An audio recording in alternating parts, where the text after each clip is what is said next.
नमस्कार, मैं रिया आहूजा। स्वागत है आपका मेरी दिल्ली न्यूज बुलेटिन में। महाराजा अग्रसेन जयंती के उपलक्ष्य में महाराजा अग्रसेन हॉस्पिटल पंजाबी बाग में आने वाले मरीजों को ओपीडी सेवा निःशुल्क प्रदान की गई, जिससे बड़ी संख्या में मरीज लाभान्वित हुए।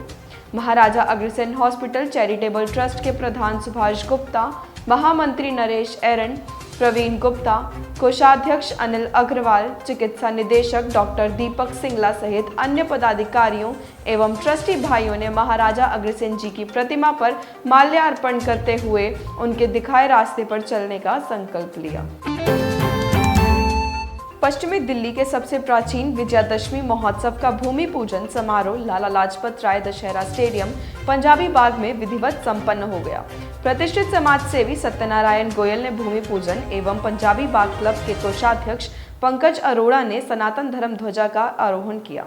श्री दशहरा कमेटी के प्रधान रविंद्र गुप्ता, महामंत्री अरविंद खोसला एवं कोषाध्यक्ष सतीश जिंदल ने बताया कि इस बार के आयोजन की सबसे प्रमुख विशेषता लेजर शो होगा। 24 अक्टूबर को सायं 4 बजे से विजयादशमी महोत्सव आयोजित किया जाएगा। न्यूयॉर्क के सुप्रसिद्ध ब्रॉडवे शो की तर्ज पर आर्यन हेरिटेज फाउंडेशन द्वारा नेताजी सुभाष प्लेस पीतमपुरा में 18 अक्टूबर से 23 अक्टूबर तक आयोजित की जा रही ब्रॉडवे रामलीला को देखकर श्रद्धालु भक्त आनंद विभोर हो रहे हैं। इस रामलीला की सबसे खास बात यह है कि मात्र 3 घंटे में पूरी रामचरितमानस को दर्शकों के सामने जीवंत कर दिया जाता है। आर्यन फाउंडेशन के मुख्य संरक्षक रामचंद्र गुप्ता, चेयरमैन ईश्वर बंसल, प्रधान राजेंद्र मित्तल, महामंत्री अनिल गर्ग एवं कोषाध्यक्ष अजय गुप्ता सहित अन्य पदाधिकारियों एवं सदस्यों द्वारा यह शानदार एवं प्रेरणादायी आयोजन पिछले 8 वर्षों से सफलतापूर्वक किया जा रहा है। Maharaja Agrasen hospital charitable trust के वरिष्ठ उप प्रधान के रूप में महाराजा अग्रसेन हॉस्पिटल द्वारका की लोकप्रियता में 4 चांद लगाने वाले प्रतिष्ठित समाज सेवी डॉक्टर वीरेंद्र कुमार गर्ग को ऑल द्वारका रेजिडेंट्स फाउंडेशन की ओर से द्वारका रत्न अवार्ड से विभूषित किया गया है। रामलीला मैदान सेक्टर 10 द्वारका में आयोजित एक भव्य समारोह में डॉक्टर गर्ग को इस अवार्ड से सम्मानित किया गया। उल्लेखनीय है कि डॉक्टर वीरेंद्र कुमार गर्ग की कर्मभूमि द्वारका ही रही है एवं इस क्षेत्र में ही उनके व्यावसायिक प्रतिष्ठान भी पिछले कई वर्षों से सफलतापूर्वक चल रहे हैं। पिछले 44 वर्षों से रामलीला का मंचन करने वाली संस्था पंजाबी बाग रामलीला कमेटी द्वारा ट्रैफिक ट्रेनिंग पार्क के पास स्थित मैदान में रामलीला का मंचन भव्य रूप से किया जा रहा है, जिसे देखने के लिए बड़ी संख्या में श्रद्धालु भक्त सपरिवार उपस्थित हो रहे हैं। इस वर्ष के मंचन में कई नए प्रयोग किए गए हैं, जिसको देखकर श्रद्धालु भक्त रोमांचित हो जाएंगे। कमेटी के मुख्य प्रेरक दयाल चंद गर्ग, अध्यक्ष MP अग्रवाल, महामंत्री अमित अग्रवाल एवं विजय जिंदल तथा कोषाध्यक्ष प्रदीप मित्तल ने सभी लोगों को रामलीला का शानदार मंचन देखने के लिए सादर आमंत्रित किया है। अपने संपादकीय लेख में श्री राजेश गुप्ता ने कहा कि निठारी सिलसिलेवार हत्याकांड में इलाहाबाद हाई कोर्ट का हालिया फैसला न्यायिक व्यवस्था की सार्थकता एवं जांच एजेंसियों की विश्वसनीयता पर गंभीर सवाल खड़े करता है। उन्होंने कहा कि सवाल उठता है कि अगर मोनिंदर सिंह पंधेर एवं उनका नौकर सुरेंद्र कोहली दोषी नहीं थे तो उन्हें इतने दिनों तक जेल की सलाखों के पीछे क्यों रखा गया, और अगर वे दोषी हैं तो उन्हें बरी क्यों किया गया।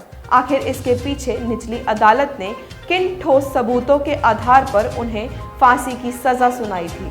सबसे बड़ा सवाल यह है कि 17 साल पहले उजागर इस विभत्स कांड में मारी गई 19 बच्चियों व महिलाओं का हत्यारा कौन है। श्री राजेश गुप्ता ने कहा कि इस फैसले के आलोक में न्यायिक प्रक्रिया में आवश्यक सुधार की जरूरत है, ताकि लोगों का भरोसा न्याय व्यवस्था में बना रहे। पंजाबी बाग वेस्ट रामलीला कमेटी द्वारा पंजाबी बाग क्लब में लॉन नंबर 2 में अत्याधुनिक तकनीक से सुसज्जित मंच पर संपूर्ण रामलीला का मंचन सफलतापूर्वक किया जा रहा है। सुप्रसिद्ध फिल्म निर्देशक हरिवंश पंडित के निर्देशन में इस रामलीला में उच्च तकनीक के सहयोग से लीला का मंचन किया जा रहा है। इस रामलीला की सबसे बड़ी विशेषता यह है कि इसमें 4 घंटे के अंदर पूरी रामकथा दिखा दी जाती है। कमेटी के प्रधान दीपक सिंघल, महामंत्री हरिराम गर्ग एवं कोषाध्यक्ष राजकुमार गर्ग ने सभी श्रद्धालु भक्तों को रामलीला मंचन देखने के लिए सपरिवार सादर आमंत्रित किया है। महाराजा अग्रसेन जयंती के उपलक्ष्य में अग्रवाल परिषद जयदेव पार्क द्वारा विराट कवि सम्मेलन का आयोजन शनिवार 28 अक्टूबर को जयदेव पार्क के जीजाबाई पार्क में सायं 7 बजे से किया जाएगा। इस अवसर पर सुप्रसिद्ध कवि अरुण जैमिनी, कुशल कुशवाहा, डॉक्टर भुवन मोहिनी एवं चिराग जैन द्वारा कविता पाठ किया जाएगा। परिषद के प्रधान भूषण गर्ग, महामंत्री अनिल गुप्ता एवं कोषाध्यक्ष अमित कुमार अग्रवाल ने सभी को कवि सम्मेलन का आनंद लेने के लिए सादर आमंत्रित किया है। पीतमपुरा निवासी विख्यात समाज सेवी साधुराम गुप्ता को श्री अग्रसेन इंटरनेशनल हॉस्पिटल रोहिणी में मार्गदर्शन के पद पर नियुक्त किया गया है। उनकी यह नियुक्ति 2022 से लेकर 2025 तक की अवधि के लिए हुई है। Shri Gupta all India federation of plastic industries के प्रधान सहित समाज की अनेकों संस्थाओं में विभिन्न पदों पर रहते हुए समाज सेवा के कार्यों में सदैव संलग्न रहते हैं। अपनी इस नियुक्ति पर साधुराम गुप्ता ने अस्पताल के प्रधान नरेश कुमार एरन सहित सभी पदाधिकारियों का आभार जताते हुए पूरी निष्ठा व लगन से इस दायित्व को निभाने की बात कही है। अपने संपादकीय लेख में श्री अक्षय गुप्ता ने देश की पहली रैपिडेक्स ट्रेन नमो भारत के संचालन को बेहतर कदम बताते हुए अन्य यात्री ट्रेनों में मांग के अनुरूप सीटों की उपलब्धता सुनिश्चित करने की दिशा में तेजी से कार्य करने की जरूरत बताई है। उन्होंने कहा कि यह अच्छी बात ही है कि देश में नमो भारत, वंदे भारत, राजधानी, शताब्दी, दुरंतो एवं हमसफर जैसी ट्रेनों का संचालन किया जा रहा है, लेकिन सरकार को ट्रेनों की गति एवं सुविधाओं के विस्तार के साथ ही आम यात्रियों की दिक्कतों को भी दूर करने की जरूरत है। श्री अक्षय गुप्ता ने कहा कि आम यात्रियों को खासतौर से त्योहारी सीजन में मांग के अनुरूप स्लीपर क्लास के रिजर्वेशन मिलने मुश्किल हो जाते हैं। हालांकि इस दौरान सरकार द्वारा तमाम स्पेशल ट्रेनें भी चलाई जाती हैं, लेकिन फिर भी महीनों पहले से ही लंबी वेटिंग की स्थिति बनी रहती है। सरकार को इस दिशा में अति शीघ्र जरूरी कदम उठाने की जरूरत है। International society for Krishna consciousness ISKCON के नेशनल कम्युनिकेशन डायरेक्टर एवं इस्कॉन दिल्ली के उपाध्यक्ष विजेंद्र नंदन दास जी का एनएनएस मीडिया ग्रुप के कार्यालय में आगमन हुआ।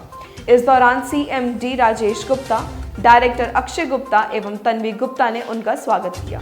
स्वागत सत्कार से अभिभूत विजेंद्र दास जी ने अपना आशीर्वाद दिया। उन्होंने मेरी दिल्ली का अवलोकन भी किया और एनएनएस मीडिया ग्रुप के निरंतर प्रगति की शुभकामनाएं दी। गौरतलब है कि दुनिया भर में इस्कॉन के 700 प्रमुख सेंटर हैं। इस्कॉन मानव कल्याण के कामों में बढ़ चढ़कर हिस्सा लेता है। श्री दादाजी सेवा संस्थान के प्रधान राजकुमार गर्ग के सुपुत्र मोहित गर्ग ने घर का सबसे बड़ा मानव चित्रण करके golden book of world record में अपना नाम कराया है। मोहित गर्ग एवं ऋत्वी गर्ग के संयुक्त प्रयासों से भिवानी स्थित लिटिल हर्ट पब्लिक स्कूल के प्रांगण में यह भव्य आयोजन किया गया, जिसमें रिकॉर्ड तोड़ संख्या में लोगों के घर की शक्ल में खड़े होने का दावा किया गया है। श्री दादाजी सेवा संस्थान से हरीश नारसरिया ने बधाई देते हुए कहा कि मोहित गर्ग ने यह सफलता प्राप्त कर दिल्ली का नाम रोशन किया है। दिल्ली की सामाजिक, धार्मिक एवं सांस्कृतिक खबरों के लिए पढ़ें मेरी दिल्ली साप्ताहिक समाचार पत्र। यदि आपको मेरी दिल्ली नहीं मिल रहा है तो कृपया इन नंबरों पर संपर्क करें 8588492509 9899632000। तो ये थी इस हफ्ते की कुछ खास खबरें। अगले हफ्ते फिर मिलेंगे, तब तक के लिए धन्यवाद।